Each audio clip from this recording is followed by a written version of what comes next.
Hello everyone and I welcome you all to today's video and I hope आपकी preparation काफी अच्छी चल रही है।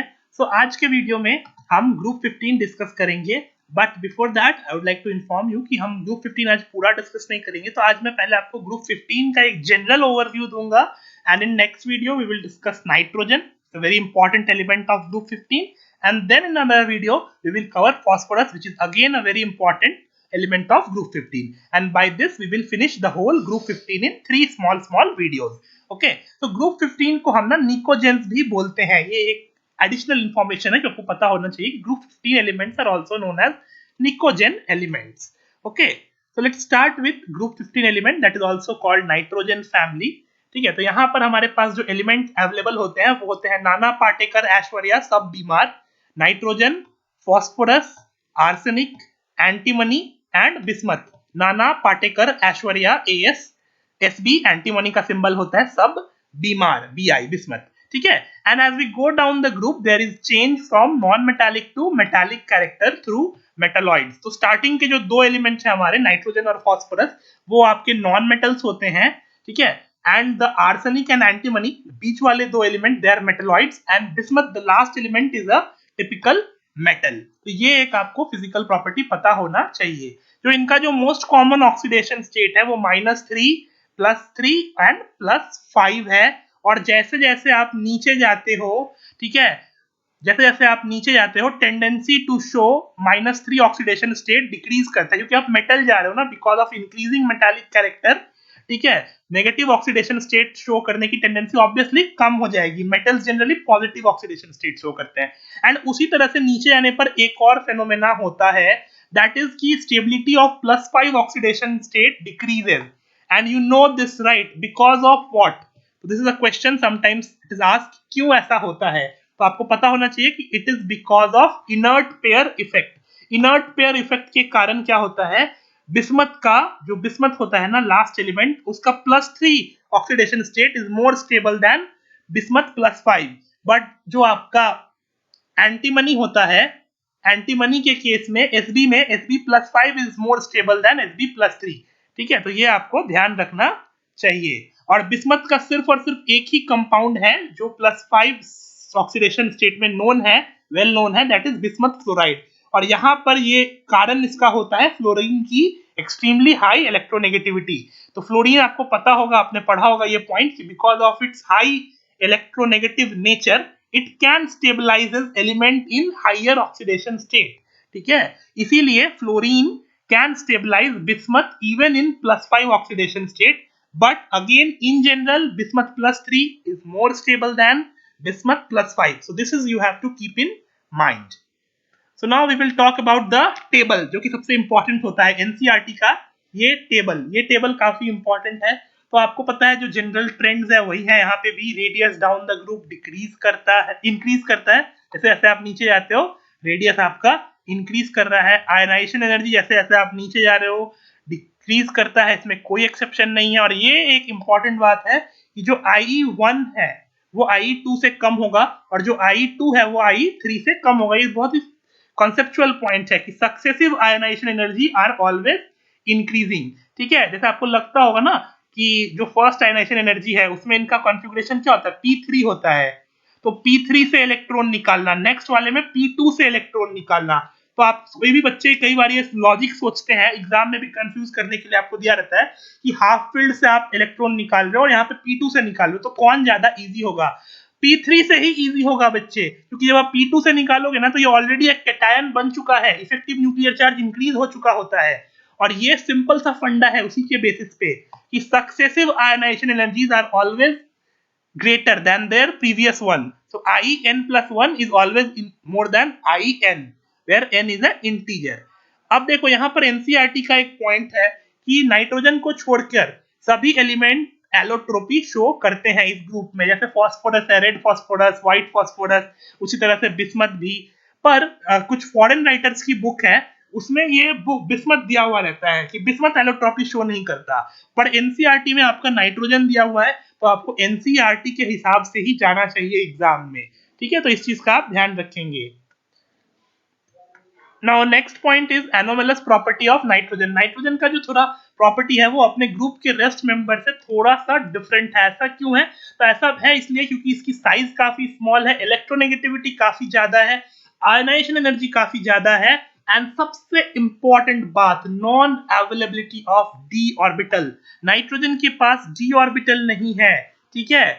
पर देखो नाइट्रोजन के पास एक और खास बात है, because of it's small size, जो पीपी और ओवरलैप होता है ना, पाई बॉन्ड जो बनाता है, पीपी ओवरलैप, पाई ओवरलैप, वो काफी अच्छा होता है क्योंकि नाइट्रोजन का साइज छोटा है, तो वो इजीली कार्बन ऑक्सीजन के साथ मल्टीपल बॉन्ड बना सकता है।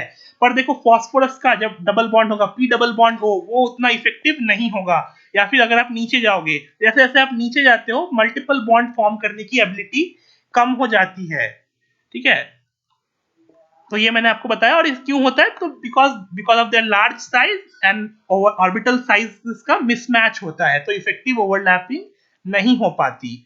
अब देखो नाइट्रोजन जो है ना काफी लेस रिएक्टिव है। Nitrogen is a very inert gas, you might have seen this point anywhere else, कि नाइट्रोजन को जनरली हम इनर्ट ही कंसीडर करते हैं। तो ऐसा क्यों? क्योंकि जो एन ट्रिपल बॉन्ड एन है ना, इसका बॉन्ड डिसोसिएशन एनर्जी काफी ज्यादा होता है, तो आप नाइट्रोजन बॉन्ड को इजीली ब्रेक नहीं कर सकते। That is why nitrogen is relatively inert.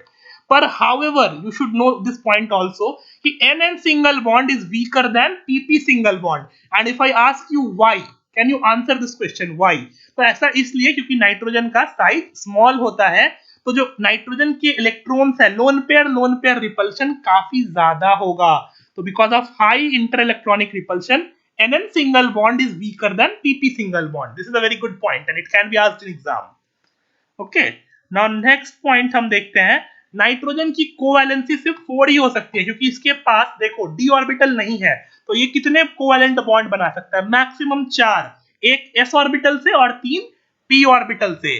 पर अदर मेंबर है जैसे लाइक फॉस्फोरस वगैरह, ये अपनी कोवैलेंसी को 6 तक एक्सपैंड कर सकते हैं डी ऑर्बिटल्स का यूज करके। PCl5 तो बहुत कॉमन है, PCl6 माइनस भी एग्जिस्ट करता है, ठीक है। और इसी यही कारण है कि नाइट्रोजन के पेंटाहेलाइड्स मार्केट में एग्जिस्ट नहीं करते, नाइट्रोजन के पेंटाहेलाइड मार्केट में एग्जिस्ट नहीं करता, ठीक है। देखो यहाँ पे फास्फोरस का कोवैलेंसी कितना है? 6 है, PF5 माइनस या PCl6 माइनस। पर ये बात आपको ध्यान रखना होगा कि PBr6 माइनस या फिर Pi6 माइनस एग्जिस्ट नहीं करता, और उसी तरह से PH5 भी एग्जिस्ट नहीं करता। PCl5 तो एग्जिस्ट करेगा पर PH5 एग्जिस्ट नहीं करेगा। इनका क्या कारण है? तो इसका कारण है स्टेरिक फैक्टर। एक का तो स्टेरिक फैक्टर, दूसरा इलेक्ट्रॉनिक फैक्टर भी कुछ लोग बोलते हैं कि जो हाइड्रोजन है इनकी, या ब्रोमीन आयोडीन हो गई, इनकी इलेक्ट्रोनेगेटिविटी उतनी नहीं है कि ये फॉस्फोरस के s इलेक्ट्रॉन्स को भी बॉन्डिंग में इन्वॉल्व करा पाए, ठीक है। तो ये एक रीजन होता है। उसी तरह से अब हम बात करेंगे जनरल केमिकल प्रॉपर्टी। तो देखो ये सभी हाइड्रोजन के साथ रिएक्ट करके हाइड्राइड बनाते हैं जिनका फॉर्मूला EH3 टाइप का होता है।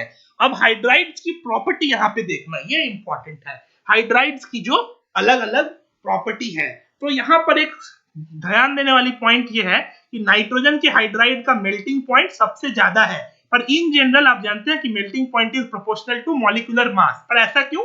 तो because of excessive hydrogen bonding in ammonia, hydrogen bonding ammonia में बहुत ज्यादा होता है, इसलिए ऐसा होता है। उसी तरह से अगर आप देखो बॉइलिंग पॉइंट में भी अमोनिया का pH3 और ASH3 से ज्यादा है क्योंकि हाइड्रोजन बॉन्डिंग वहां पे होती है। अब एक और बात आपको पता होना चाहिए कि stability of hydride decreases from ammonia to BiH3।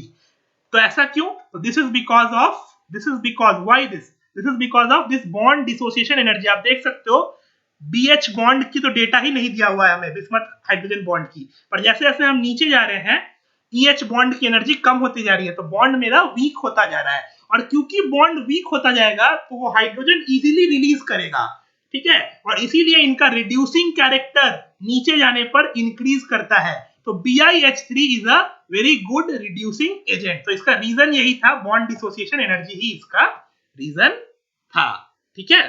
देखो अगर मैं आपसे यहाँ पे एक क्वेश्चन पूछूं कि बेसिक नेचर क्या हो गया, बेसिक नेचर क्या होगा इन हाइड्राइड्स का, तो what will be the basic nature? तो बेसिक नेचर क्या होता है आपको, बेसिक नेचर होगा क्या इनमें, अमोनिया का हाइड्राइड सबसे ज्यादा बेसिक होगा, और डाउन द ग्रुप नीचे जाने पर बेसिसिटी डिक्रीज करती है। अब आपके मन में एक क्वेश्चन आना चाहिए कि अमोनिया, ये तो नाइट्रोजन नॉन मेटल का हाइड्राइड है और बिस्मथ का हाइड्राइड एक मेटल का हाइड्राइड है, फिर भी बेसिक नेचर का ऑर्डर ऐसा क्यों? तो ये एक बहुत अच्छा क्वेश्चन है, व्हाई?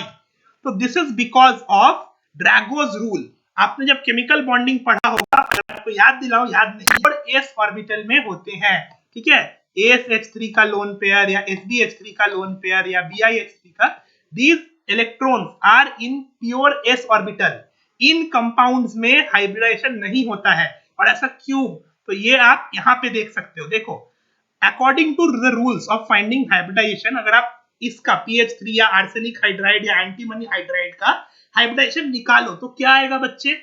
3 + 1 4, 4 माने sp3 आना चाहिए। sp3 में लोन पेयर है तो मैं मानूंगा 109 डिग्री से थोड़ा बहुत डेविएट होगा, 104 105, पर देखो एंगल कितना है, डेटा देखो, एंगल इज 90 डिग्री। इतना ड्रास्टिक चेंज तो नहीं आना चाहिए।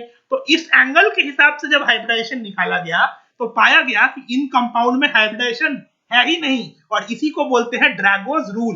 ये जो भी पीएच बॉन्ड है वो प्योर p ऑर्बिटल के साथ है, और पूरा का पूरा जो लोन पेयर है वो प्योर s ऑर्बिटल में है। और क्योंकि lone pair pure s orbital में है, वो न्यूक्लियस के ज्यादा क्लोज है, और इसीलिए वो अच्छा डोनेशन नहीं हो पाएगा उसका। तो that is why basic nature में नाइट्रोजन का बेसिसिटी ज्यादा होता है, क्योंकि नाइट्रोजन का जो लोन पेयर है ना, वो हाइब्रिड ऑर्बिटल में है। क्योंकि यहाँ पर हाइब्रिडाइजेशन होता है, पर इन केसेस में हाइब्रिडाइजेशन नहीं होता, no hybridisation, no hybridisation, okay, hybridisation यहाँ पे नहीं होता, ठीक है। तो इस चीज का आपको ध्यान रखना है। उसी तरह से अब हम बात करते हैं चेक पॉइंट की। अब हम यहाँ पे एक क्वेश्चन करेंगे। तो Bi+5 का क्या नेचर होगा, मैं बता देता हूँ आपको यहाँ पे क्या फिल करना है। या तो आपको ऑक्सीडाइजिंग बताना है या रिड्यूसिंग बताना है। तो Bi+3 एक ऑक्सीडाइजिंग एजेंट है या रिड्यूसिंग एजेंट है? सोचो, क्वेश्चन करते हैं अब हम। तो देखो, बिस्मथ+5 स्टेबल था? नहीं, ये स्टेबल नहीं था। Due to inert pair effect Bi+3 is more stable. तो Bi+5 इजिली कन्वर्ट हो जाएगा Bi+3 में। अब ये क्या है? Reduction in oxidation number. तो decrease in oxidation number is what? This is reduction. तो इसका खुद का क्या हो गया? इसका खुद का हो गया रिडक्शन। खुद का रिडक्शन हो गया तो दूसरे का क्या करेगा? दूसरे का करेगा ऑक्सीडेशन। तो that is why it is oxidising agent. तो आंसर क्या हो जाएगा? इसका ऑक्सीडाइजिंग नेचर का होता है, ठीक है। उसी तरह से अब एक नेक्स्ट क्वेश्चन करते हैं कि ammonia is highly soluble in water forming ammonium hydroxide, but PH3 is not. PH3 phosphine को जब आप पानी में डिसॉल्व करते हो तो ये डिसॉल्व नहीं होता है, क्यों? तो इसका देखो क्या रीजन हो सकता है। इसका अगेन रीजन वही ड्रैगोज रूल से ही आप एक्सप्लेन कर सकते हो इसको, कि अमोनिया का जो लोन पेयर है वो हाइब्रिड ऑर्बिटल में है, इसीलिए they are more available to H+ released from water, and that is why it easily form NH4OH in water. But जो फॉस्फोरस का है वो लोन पेयर इजिली अवेलेबल नहीं है, ठीक है, इसीलिए ऐसा नहीं होता। और क्योंकि अमोनिया में लोन पेयर इजिली अवेलेबल है, इसीलिए अमोनिया इजिली हाइड्रोजन बॉन्डिंग भी करता है, ठीक है। ये भी एक एक्स्ट्रा रीजन था। नाउ नेक्स्ट देखो, रिएक्टिविटी विद ऑक्सीजन। ऑक्सीजन के साथ या तो ये E2O3 टाइप के कंपाउंड बनाते हैं या E2O5 बनाते हैं, जैसे N2O5, P2O5, ठीक है, Sb2O3, इस तरह का एग्जांपल्स आपने देखा होगा। अब जो ऑक्साइड हायर ऑक्सीडेशन स्टेट में होते हैं वो एसिडिक होते हैं, और जो ऑक्साइड लोअर ऑक्सीडेशन स्टेट में तो रिलेटिवली लेस एसिडिक होते हैं, ठीक है। इस चीज का आपको ध्यान रखना है। और acidic character down the group increase करता है। Acidic character down the group decrease करता है। Acidic character down the group decrease करता है। Oxide of nitrogen and phosphorus are purely acidic. तो जनरली जो नाइट्रोजन या फॉस्फोरस के ऑक्साइड है वो प्योरली एसिडिक होते हैं। बट यहाँ पर मैं आपको एक छोटा सा इंफॉर्मेशन दे देता हूँ कि नाइट्रोजन के दो ऑक्साइड न्यूट्रल होते हैं। कौन कौन से होते हैं वो? तो वो NO होता है और N2O होता है। NO और N2O ऐसे दो नॉन मेटल ऑक्साइड्स हैं which are neutral in nature. वैसे ही आपका H2O भी न्यूट्रल होता है, इसका यहाँ पे कोई रिलेशन नहीं है पर मैं आपको बता देता हूँ। और उसी तरह से CO भी, आपका कार्बन मोनोऑक्साइड भी न्यूट्रल होता है। तो ये चार ऐसे नॉन मेटल के ऑक्साइड हैं जो कि न्यूट्रल इन नेचर होते हैं, ये you should know this point. Similarly oxides like antimony और आर्सेनिक के जो ऑक्साइड्स होते हैं वो एम्फोटेरिक होते हैं, और बिस्मथ वाला प्रिडोमिनेटली बेसिक होगा क्योंकि bismuth is a metal, okay, right. Now let us see the reaction with halogen. तो हैलोजन के साथ वो दो तरह के हैलाइड बनाते हैं, तो EX3 टाइप के या EX5 टाइप का। और आपको पता है कि पेंटाहैलाइड नाइट्रोजन का एग्जिस्ट नहीं करेगा, नाइट्रोजन के पेंटाहैलाइड एग्जिस्ट नहीं करेंगे। ये सिर्फ फास्फोरस वन वर्ड के लिए वैलिड था, क्योंकि नाइट्रोजन की कोवैलेंसी 5 हो ही नहीं सकती। ठीक है, अब देखो ट्राइहैलाइड्स इन सभी एलिमेंट के स्टेबल होते हैं एक्सेप्ट नाइट्रोजन के। नाइट्रोजन के ट्राइहैलाइड्स जनरली अनस्टेबल होते हैं, एक्सप्लोसिव होते हैं, और उसमें भी सिर्फ और सिर्फ NF3 ही स्टेबल है, नाइट्रोजन ट्राइफ्लोराइड ही स्टेबल है। और अगर मैं स्टेबिलिटी ऑर्डर की बात करूं तो NF3 सबसे ज्यादा स्टेबल है और Ni3 सबसे ज्यादा अनस्टेबल है। और ये क्यों? तो because of steric factor, iodine का साइज बड़ा है तो Ni बॉन्ड वीक होगा, इजीली ब्रेक कर जाएगा। और ये तीनों का नेचर बेटा कैसा होता है? ये तीनों होते हैं एक्सप्लोसिव नेचर के। All three are explosive, explosive nature का होता है, फट जाएगा बम से, बम है बम तीनों। अब देखो all trihalides except bismuth trifluoride are predominantly covalent in nature. Bismuth के ट्राइहैलाइड, उसमें भी बिस्मथ फ्लोराइड को छोड़ के बाकी सारे का नेचर कैसा होता है? कोवैलेंट नेचर होता है, क्योंकि बिस्मथ मेटल है और फ्लोरीन की पोलराइजेबिलिटी सबसे कम होती है, इसीलिए bismuth fluoride is covalent. Sorry, bismuth fluoride is ionic, rest all are covalent in nature. Pentahalides are more covalent than trihalide, ये भी एक पॉइंट होता है। और ये क्वेश्चन पूछा जा सकता है कि why pentahalides are more covalent than trihalide. तो इसका रीजन क्या होता है? तो इसका रीजन होता है because in pentahalide oxidation state is +5 and in trihalide oxidation state is +3। और आपको पता है जब आप ऑक्सीडेशन स्टेट बढ़ाते हो तो कोवैलेंट कैरेक्टर बढ़ जाता है, फजान्स रूल।